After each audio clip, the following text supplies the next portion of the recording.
नमस्कार साथियों, स्वागत है आपका दृष्टि आईएएस की इस नई वीडियो में। जैसा कि आप लोग जानते हैं, जून महीने में यूपीएससी की प्रारंभिक परीक्षा होने वाली है।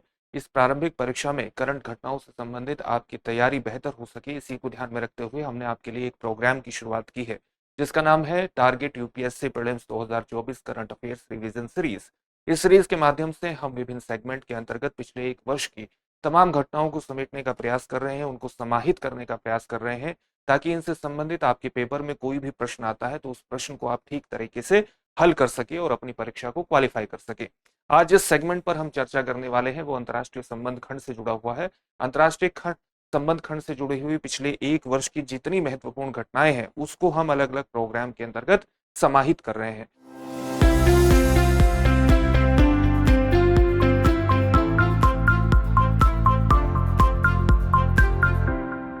तो आज फिर कुछ खबरों को अंतर्राष्ट्रीय संबंध खंड के अंतर्गत लेंगे। चलिए आज की पहली खबर से शुरुआत करते हैं और आज की पहली खबर हाल फिलहाल में बहुत ज्यादा चर्चा में रही है, जो कच्चातीवू द्वीप से जुड़ी हुई है। कच्चातीवू द्वीप की जो स्थिति है वो भारत और श्रीलंका के मध्य स्थित पाक जलडमरू मध्य में है और हाल ही में तमिलनाडु की पॉलिटिक्स में लगातार इस मुद्दे को उठाया गया है और इसी कारण से ये पूरा टॉपिक चर्चा में आ जाता है।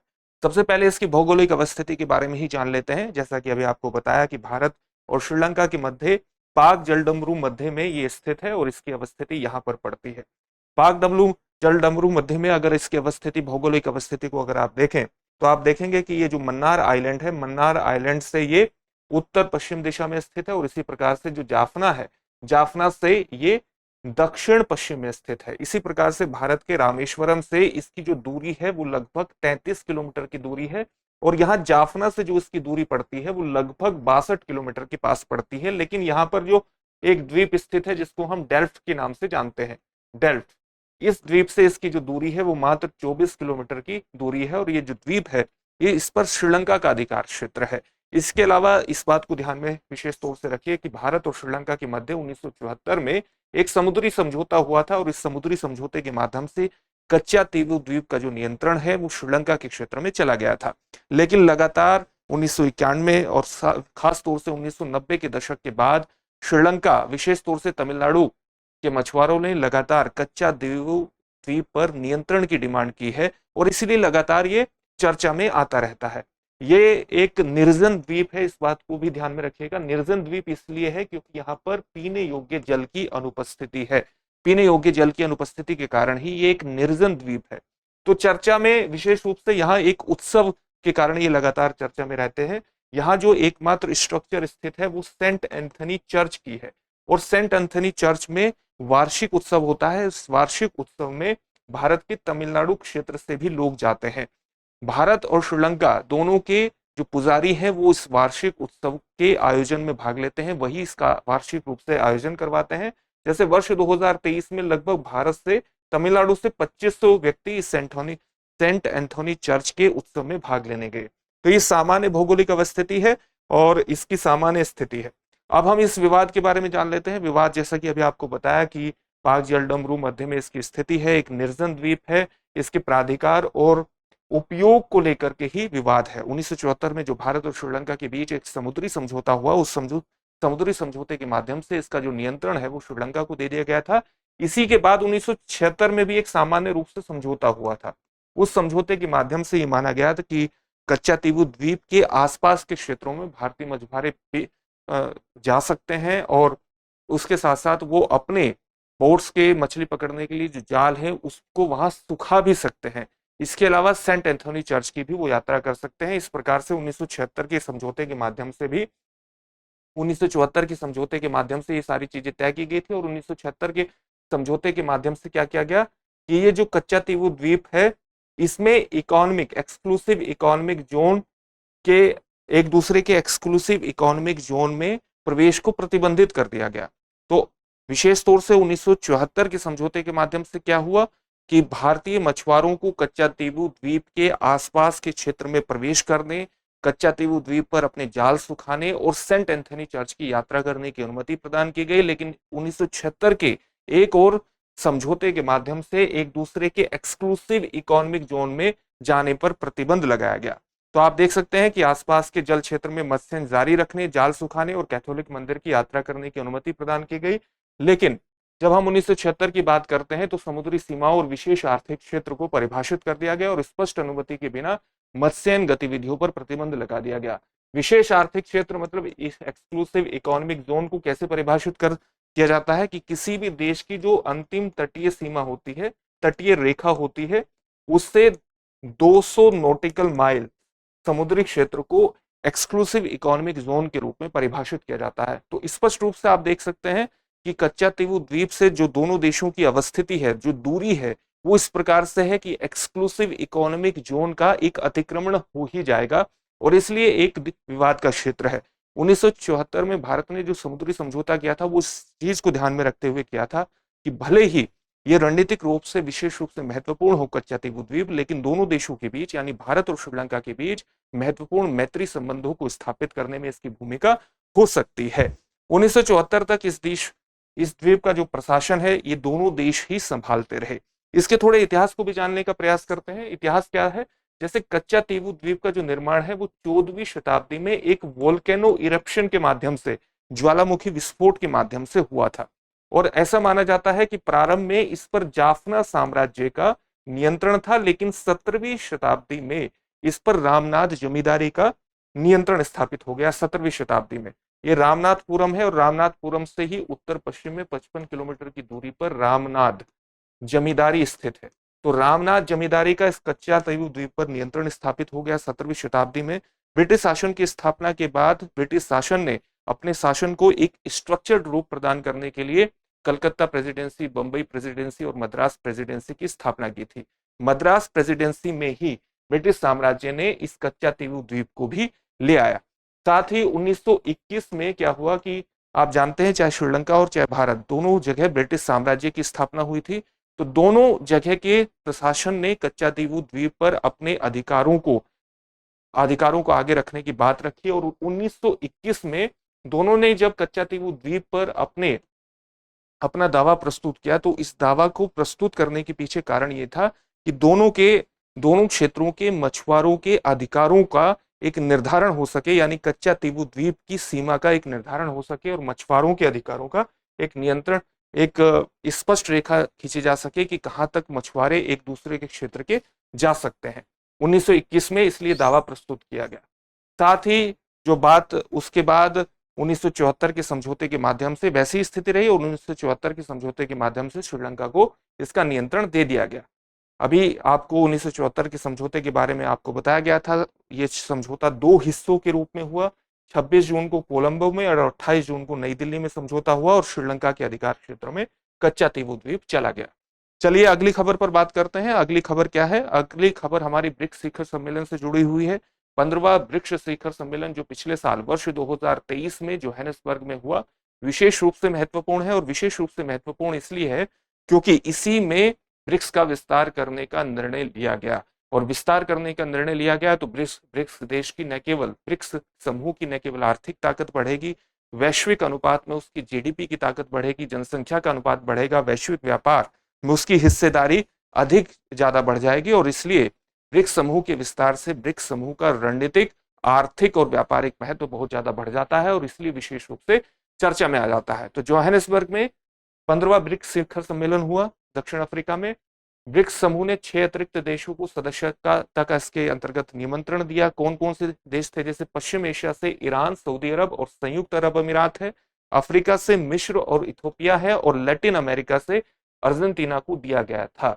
1 जनवरी 2024 को इन सभी में से अर्जेंटीना को छोड़कर के सभी ब्रिक्स समूह का सदस्य बन चुके हैं। अर्जेंटीना ने अभी इसमें शामिल होने से इनकार कर दिया है और अर्जेंटीना को छोड़कर के 5 देश ब्रिक्स समूह का हिस्सा बन चुके हैं। ईरान, सऊदी अरब, संयुक्त अरब अमीरात, मिस्र और इथियोपिया को 1 जनवरी 2024 से सदस्यता दी जा चुकी है। ब्रिक्स शिखर सम्मेलन के सामान्य रूप से परिणाम क्या रहे? सामान्य रूप से इसको एक मल्टीपोलर विकल्प के रूप में देखा जाता है, यानी बहुध्रुवीय विश्व की जो व्यवस्था है उसके एक विकल्प संगठन के रूप में देखा जाता है। तो बहुपक्षपात को लेकर के, अंतर्राष्ट्रीय कानून के पालन को लेकर के और जिस प्रकार के जलवायु परिवर्तन की समस्या उभर रही है उसको ध्यान में रखते हुए सतत विकास को बढ़ावा देने जैसे सिद्धांतों को इस ब्रिक्स शिखर सम्मेलन में दोबारा दोहराया गया। विकासशील देशों की आवश्यकताओं के प्रति समावेशिता यानी इंक्लूसिविटी और जवाबदेही बढ़ाने के लिए संयुक्त राष्ट्र और अन्य वैश्विक संगठनों के पुनर्गठन के लिए अपना समर्थन दिया गया। जैसा कि आप जानते हैं कि जिस प्रकार से वैश्विक समस्याएं नए नए स्वरूप में सामने आ रही हैं, उसको ध्यान में रखते हुए संयुक्त राष्ट्र और उससे जुड़े हुए अंतर्राष्ट्रीय संगठनों में लगातार सुधार की मांग भी चल रही है।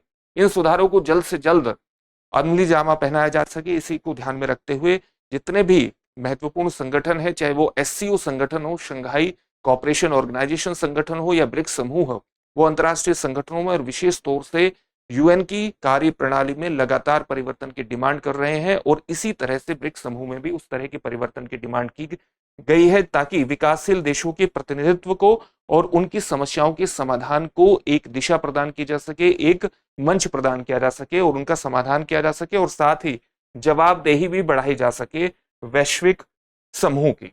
तो ब्रिक्स समूह का विस्तार आप जानते हैं, ब्रिक्स में रशिया, चाइना, इंडिया, ब्राजील और साउथ अफ्रीका शामिल थे। और अब इसमें देखिए सऊदी अरब शामिल हो जाएगा, ईरान शामिल हो जाएगा, सऊदी अरब शामिल हो जाएगा, संयुक्त अरब अमीरात शामिल हो जाएगा, इसी प्रकार से इजिप्ट शामिल हो जाएगा और इथोपिया इसके अंतर्गत शामिल हो जाएगा। अर्जेंटीना को शामिल करने की बात थी लेकिन उसने भी शामिल होने से इनकार कर दिया है।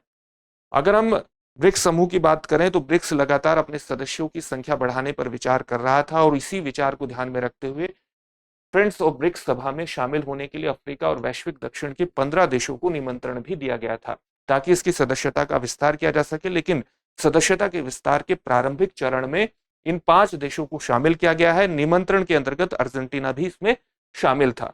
40 से अधिक देशों ने ब्रिक्स समूह में अपने आप को शामिल करने की इच्छा जताई है, जो ब्रिक्स समूह की बढ़ती वैश्विक प्रभाविता को स्पष्ट रूप से उल्लेखित करता है।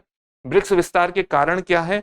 साझा ब्रिक्स विस्तार के कारण यह है कि साझा उद्देश्य के साथ सहयोग बढ़ाया जा सके। कुछ जो हमारे कॉमन गोल्स हैं, चाहे वो जलवायु परिवर्तन से जुड़े हुए हैं हो, चाहे वो एआई में जिस प्रकार से आर्टिफिशियल इंटेलिजेंस में हो रहे लगातार बढ़ावा, एडवांस टेक्नोलॉजी में हो रहे लगातार परिवर्तन और उससे वैश्विक रोजगार पर पड़ने वाले प्रभावों को नियोजित करने से संबंधित बात हो, तो जो जितने भी साझा उद्देश्य हैं उनको प्राप्त करने के लिए सहयोग बढ़ाना विशेष रूप से महत्वपूर्ण है।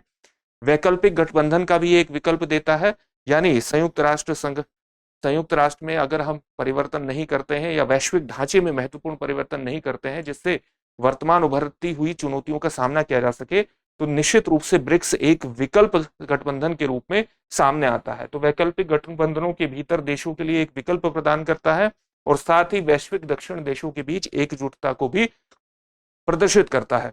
वैश्विक दक्षिण का सामान्य तौर से आप मतलब लगा सकते हैं कि विश्वत रेखा के सामान्य तौर से दक्षिण में स्थित देशों का एक समूह, और इसमें ऐसा माना गया है कि वैश्विक चुनौतियों का, खासतौर से जलवायु परिवर्तन जैसी समस्याओं का अगर किसी देश पर, किसी समूह पर सबसे ज्यादा प्रभाव होगा तो विकासशील और कम विकसित देशों पर होगा, जो अधिकांशतः विश्वत रेखा के दक्षिण में स्थित हैं।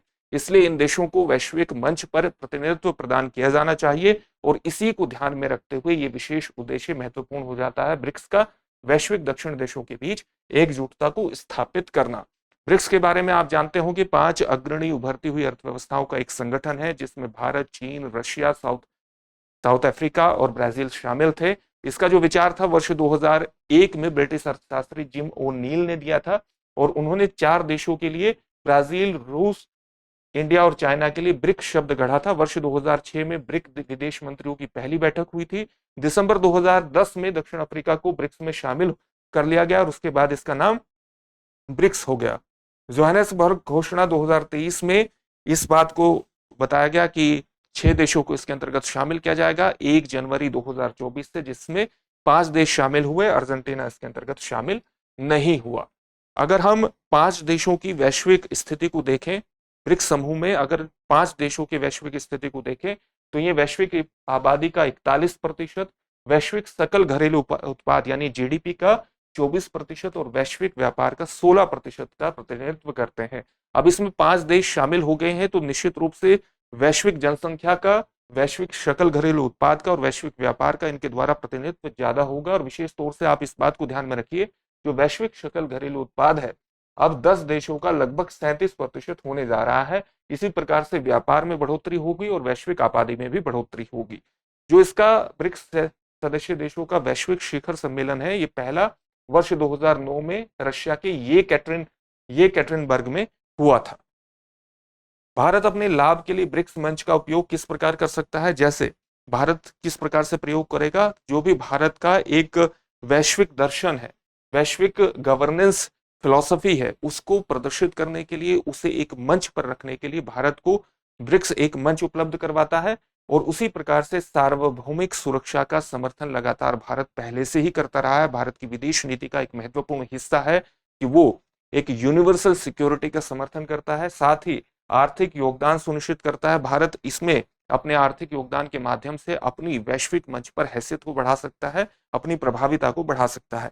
इसी तरह से हाल ही में कोविड-19 से जिस प्रकार से पूरे विश्व में एक डिसरप्शन देखा गया, एक उठापटक की स्थिति देखी गई, तो उसमें सार्वजनिक स्वास्थ्य प्रशासन को बढ़ावा देने के अंतर्गत भी भारत अपना योगदान स्थापित कर सकता है। और भारत ने जिस तेजी से अपने यहाँ निर्माण कोविड से लड़ने के लिए अलग अलग कोवैक्सीन का और कोविशील्ड का निर्माण किया और अलग अलग देशों को, लगभग 200 देशों को उसने वैक्सीन उपलब्ध कराई, उसको ध्यान में रखते हुए उसकी भूमिका सार्वजनिक स्वास्थ्य प्रशासन को वैश्विक स्तर पर बढ़ाने में स्पष्ट रूप से उल्लेखित होती है। और इसी के माध्यम से, ब्रिक्स के माध्यम से वो इसको बढ़ावा दे सकता है।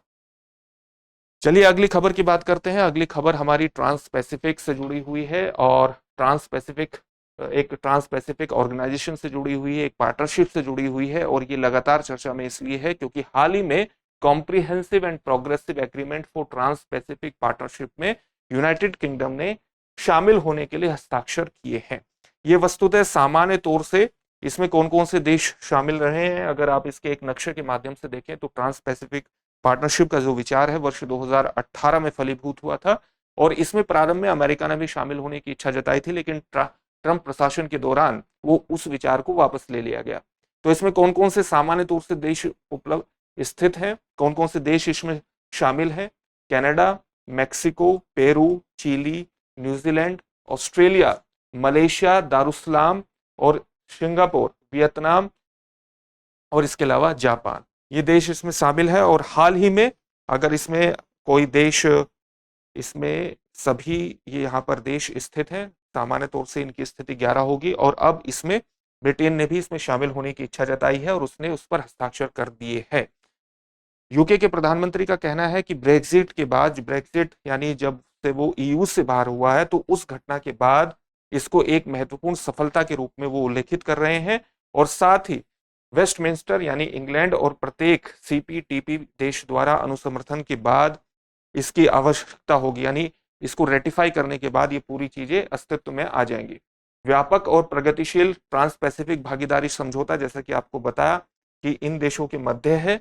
और साथ ही इसके महत्वपूर्ण तथ्य यह है कि 11 देशों ने 8 मार्च 2018 को सेंटियागो, चिली में इस पर हस्ताक्षर किए थे। इस ट्रांस पैसिफिक पार्टनरशिप के सभी 11 देश एशिया प्रशांत आर्थिक सहयोग के भी सदस्य हैं। एशिया प्रशांत आर्थिक सहयोग वस्तुतः एशिया और प्रशांत क्षेत्र में अलग अलग देशों के मध्य मुक्त व्यापार को बढ़ावा देने के उद्देश्य से 1989 में अस्तित्व में आया था। 1989 में इसको स्थापित किया गया था। इसका महत्व क्या है? इसका महत्व यह है कि ये मूल टीपीपी की तरह ही वस्तुओं और सेवाओं से 99% टैरिफ को हटाता है, यानी इन देशों के मध्य मुक्त व्यापार को बढ़ावा देता है। मुक्त व्यापार को बढ़ावा देने के अंतर्गत अलग अलग देशों की अर्थव्यवस्थाओं को बढ़ाने का एक रास्ता तय करता है। इसी प्रकार से खासतौर से जलवायु परिवर्तन को ध्यान में रखते हुए और जलवायु परिवर्तन के अंतर्गत इकोलॉजिकल सिस्टम को बनाए रखने के महत्व को ध्यान में रखते हुए वन्य जीवों की तस्करी में कमी लाने पर भी सहमति इसके अंतर्गत व्यक्त की गई है। पर्यावरण के दुरुपयोग को ये रोकने का प्रयास करता है और साथ ही अस्थिर लॉगिंग यानी अनस्टेबल लॉगिंग जो की जाती है, लकड़ी का जो व्यापार किया जाता है, जो लकड़ियां काटी जाती हैं, और मत्स्य पालन को भी ये रोकने का प्रयास करता है। इसका अनुपालन न करने वाले देशों को व्यापार शुल्क का सामना करना होगा, इस प्रकार की व्यवस्था करता है। तो विशेष रूप से महत्वपूर्ण है ट्रांस पैसिफिक पार्टनरशिप। एक और खबर वर्ष 2023 में जो लगातार चर्चा में रही, और ये पिछले एक दशक से लगातार चर्चा में है, क्योंकि भारत और संयुक्त अरब अमीरात के जो संबंध है वो लगातार बढ़ते जा रहे हैं और लगातार बढ़ते जा रहे हैं, लगातार स्ट्रोंग होते जा रहे हैं। और मध्य पूर्व में भारतीय संबंधों को एक संतुलन प्रदान करता है संयुक्त अरब अमीरात। इसलिए संयुक्त अरब अमीरात और भारत के संबंधों पर चर्चा विशेष रूप से महत्वपूर्ण हो जाती है। हाल ही में दोनों देशों ने निवेश, विद्युत व्यापार और डिजिटल भुगतान प्लेटफॉर्म जैसे प्रमुख क्षेत्रों में सहयोग बढ़ाने के लिए कई समझौतों पर हस्ताक्षर किए गए हैं। किए हैं। इसकी मुख्य विशेषताएं क्या है? मुख्य विशेषता यह है कि दोनों देशों के डिजिटल भुगतान प्लेटफॉर्मों को आपस में जोड़ा जाएगा। जैसे दोनों देशों के डिजिटल भुगतान प्लेटफॉर्म कौन कौन से हैं? भारत का यूपीआई है और यूएई का आनी है। जैसे डिजिटल भुगतान प्लेटफॉर्मों को आपस में जोड़ने का ये एक महत्वपूर्ण समझौता है।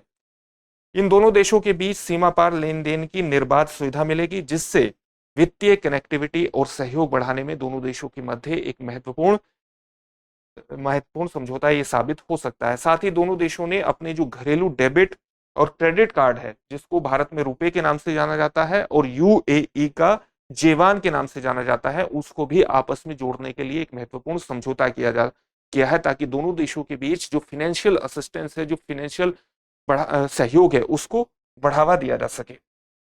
भारत और यूएई के संबंधों को बेहतर तरीके से समझने के लिए आपको यूएई की एक अवस्थिति भी समझनी चाहिए, और ये फारस की खाड़ी के पास स्थित है, और न केवल भारत की फारस की खाड़ी यानी गल्फ तक पहुंच को बढ़ाता है, बल्कि मध्य पूर्व में भारत के संबंधों को संतुलन प्रदान करने के अंतर्गत भी यूएई की विशेष रूप से भूमिका है।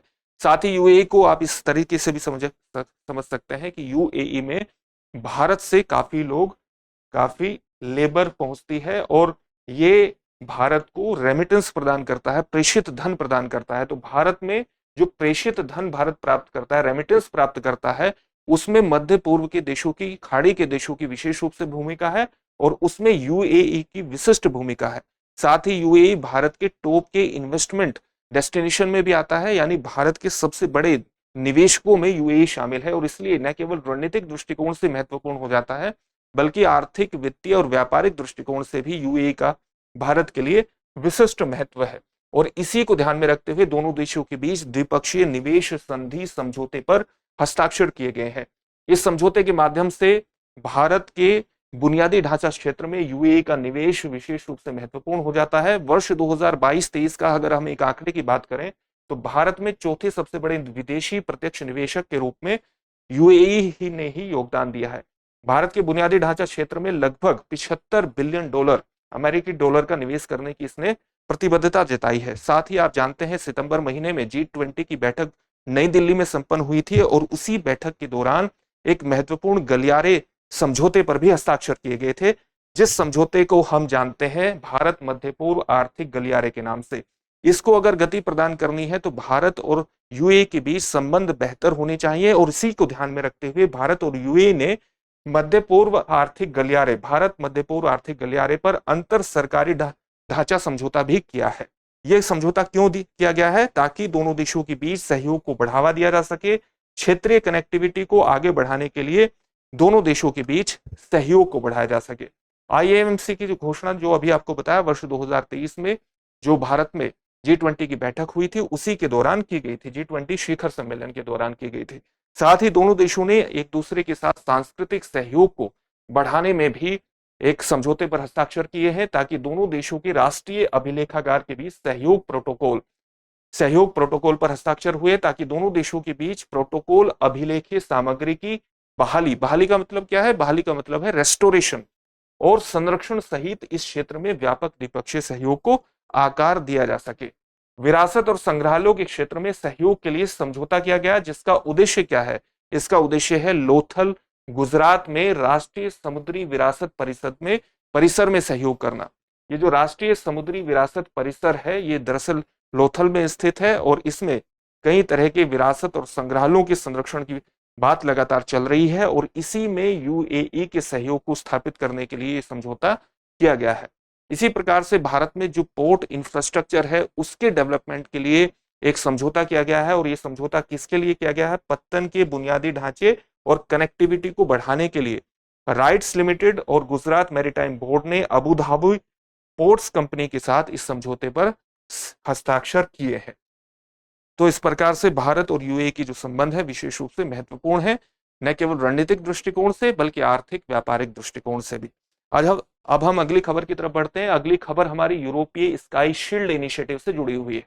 यूरोपीय स्काई शील्ड इनिशिएटिव चर्चा में क्यों है? चर्चा में इसलिए है कि यूरोप के दो तटस्थ राष्ट्र ऑस्ट्रिया और स्विट्जरलैंड इसमें शामिल हो रहे हैं, और शामिल इसलिए हो रहे हैं क्योंकि हाल ही में रूस और यूक्रेन के युद्ध को देखते हुए यूरोप के देशों में खास तौर से अपनी सुरक्षा को लेकर के चिंताएं बढ़ी हैं और इसीलिए ऑस्ट्रिया और स्विट्जरलैंड जैसे देश, जैसे तटस्थ देश भी इसमें शामिल हो रहे हैं। ये वस्तुतः है क्या, इसके बारे में हमें जान लेना चाहिए। ये यूरोपीय देशों का एक क्षेत्रीय समूह है और इसका उद्देश्य है साझा वायु और मिसाइल रक्षा प्रणाली विकसित करना, एयर और मिसाइल डिफेंस टेक्नोलॉजी, उस एक सिस्टम विकसित करना। यह नाटो की एकीकृत वायु और मिसाइल रक्षा प्रणाली को मजबूत करने के लिए सामूहिक रूप से एयर डिफेंस इक्विपमेंट और मिसाइलों को प्राप्त करने पर केंद्रित है। रक्षा के लिए मौजूदा नाटो समूह ढांचे का लाभ उठाने के लक्ष्य के साथ ये जो संगठन है इसमें अब 19 देश शामिल हैं। अगर हम इसके बात करें तो वर्ष 2022 में जो इसका नेतृत्व था वो जर्मनी ने किया था। एक नक्शे के माध्यम से इन देशों की अवस्थिति देखते हैं। देखिए आप किस प्रकार से ये देश अवस्थित हैं जो एयर डिफेंस के अंतर्गत सहयोग बढ़ाते हैं यूरोपीय देश के अंतर्गत।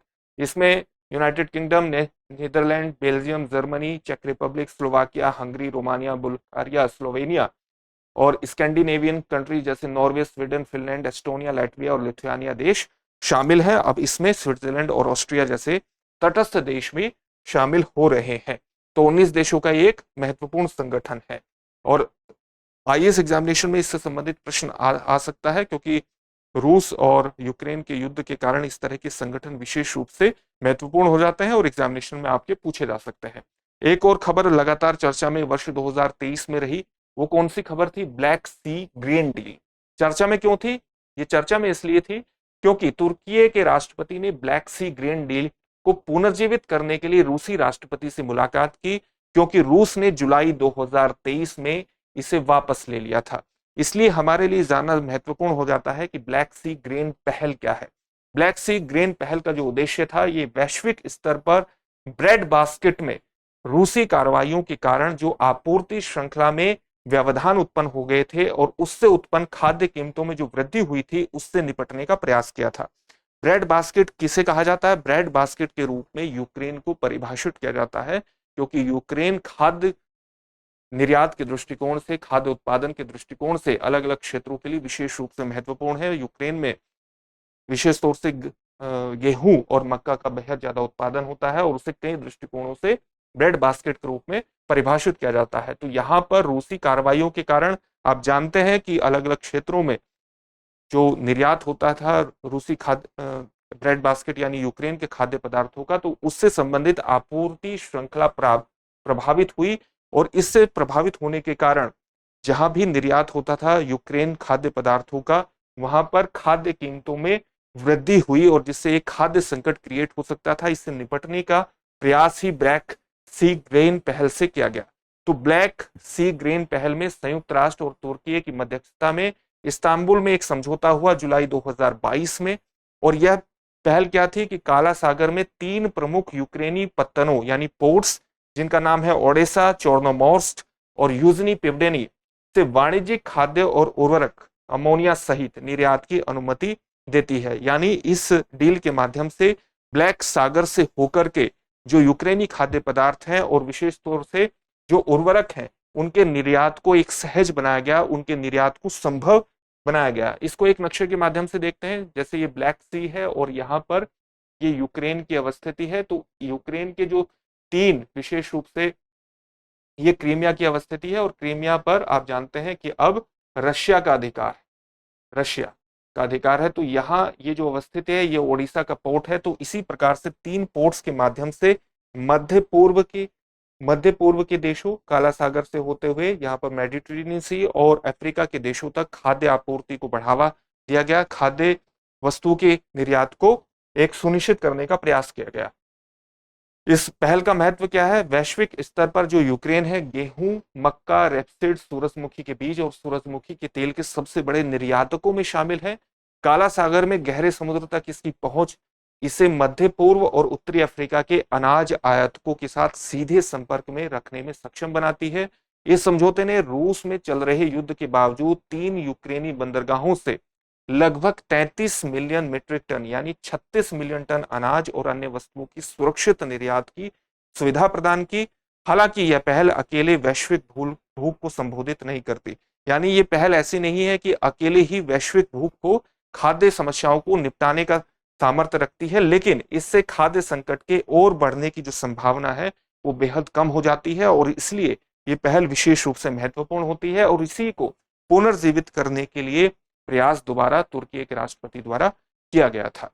तो ये अंतर्राष्ट्रीय संबंध खंड से संबंधित कुछ महत्वपूर्ण खबरें थी जिन पर आज हमने विस्तार से चर्चा की है और पूरी उम्मीद है कि ये सेशन आपको पसंद आया होगा। इससे संबंधित जो भी प्रश्न आपके एग्जामिनेशन में, आपकी प्रारंभिक परीक्षा में आ सकते होंगे, उनकी ठीक करने की आपकी संभावना इस सेशन से बढ़ जाएगी।